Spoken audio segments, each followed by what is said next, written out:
fearful. So today it was quite frigid, the wind especially unpleasant, but I'm gonna show you some birds that were around outside and then summarize why these creatures are dinosaurs, technically. What we have here is a dark-eyed Junco, or Junco hymalis. Juncos, there are sparrows, they're passerellids, a family of New World sparrows. And with this one perching here, it's a male. You can tell they're males because they're gray, usually darker towards the eyes, and lighter underneath, counter shading. The brown ones are females. They were just feeding around on the ground, searching for feed. They also eat insects, being omnivorous. I don't think they'd find much insects when the ground's covered in snow like this. Yeah, they're quite recognizable creatures and very cute as well. Now, the northern red cardinal has a tautonym for its binomial name. That means the genus and species name are the same. Bison, the American bison, is an example. In this case, it's cardinalis. So this is a male because it was red. I saw it feeding on the ground with Junco. Didn't really get a good picture because it flew away. And I didn't see it again. It was obviously a male because it was red. Females are brown. They're still very recognizable because of their erect head feathers, iconic wedge-shaped beak. I also saw a woodpecker. Based on its stout beak, I thought it was a hairy woodpecker of Dryobates villosus. But as I looked into it more, it seemed to be a black-crowned female yellow-bellied sapsucker, or Sphaerapicus varius. The reason being because of its flanks being more grayish colored, and its white stripes across its folded wings. It's being more prevalent and looking more like the images of a yellow-bellied sapsucker that I saw. And its folded wings reached halfway down its tail feathers, not its tail because birds have a very short tail compared to other dinosaurs, as you will see. But their beaks of those two species are quite similar. That's why I was a little confused originally. But yeah, usually the yellow-bellied sapsuckers have a red crown on them, but this one must have had a black crown. Some females do. And it was just pecking on the bark of some dormant broadleaf deciduous trees, probably searching for bugs, as they often do. And yeah, but woodpeckers are just so fascinating. Now, it was quite difficult to identify these sparrows. They were feeding on the ground, looking for seeds. In the wood, deep underbrush where they often dwell.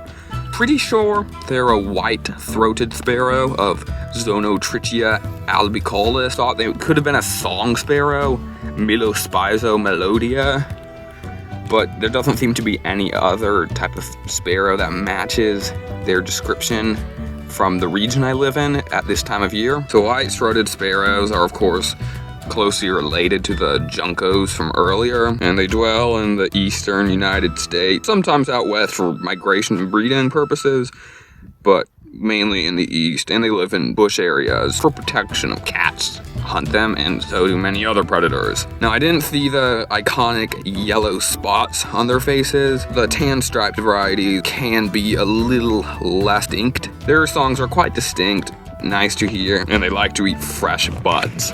Now, here is a quite cool-looking patch of shrubs in the ice and frost at this time of year. Allegheny blackberry, Rubus alleghaniensis. In the autumn, with their red and purple shades, are just really spectacular.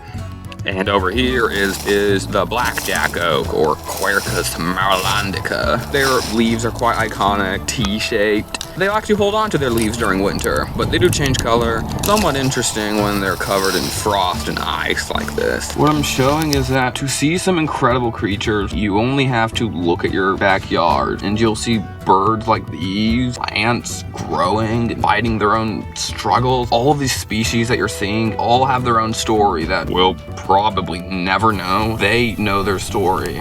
to think about what that story might be is what's truly fascinating about nature, to me at least. I understand that some of you might be a little skeptical of birds being within Dinosauria, especially if you haven't really looked into paleontology or only hear of discoveries from journalists with their ridiculous headlines, which often distort the truth or can be very misleading. And also, another thing that can be a huge stumbling block is the fact that birds just look so much different from the kind of reptiles that we know of today, like crocodiles and lizards and tuatara. Birds actually would be reptiles themselves. Look at any bird leg, even your chicken or like this turkey or this duck. You see scales. Their feathers, which are extremely well designed and tegument, are actually made of the same material as scales. Beta-carotene. Fur and hair of mammals like you or this goat is alpha. When you look at a bird's physiology, the way it breathes and moves and lives,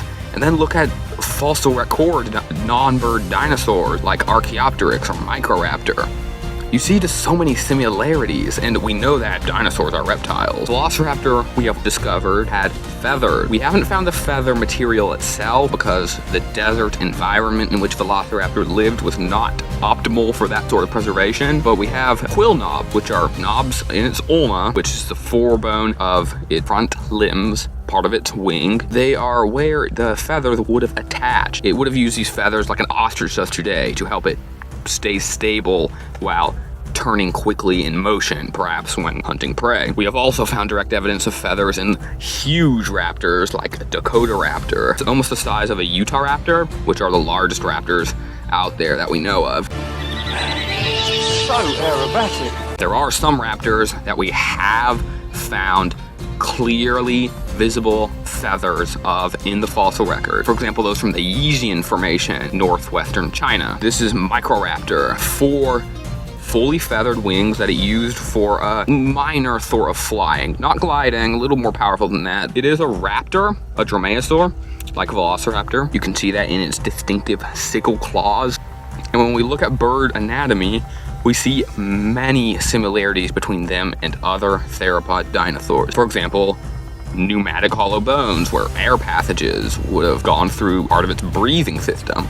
Raptors share a semi-lunate carpal, or as Alan Grant called it. Look at the half-moon-shaped bones on the wrist. Now, Velociraptor, of course, did not learn how to fly, and then obviously feathers is a similarity. Every single bird and every single other theropod dinosaur, like T-Rex, they had a perforate acetabulum, which means their hip socket was open.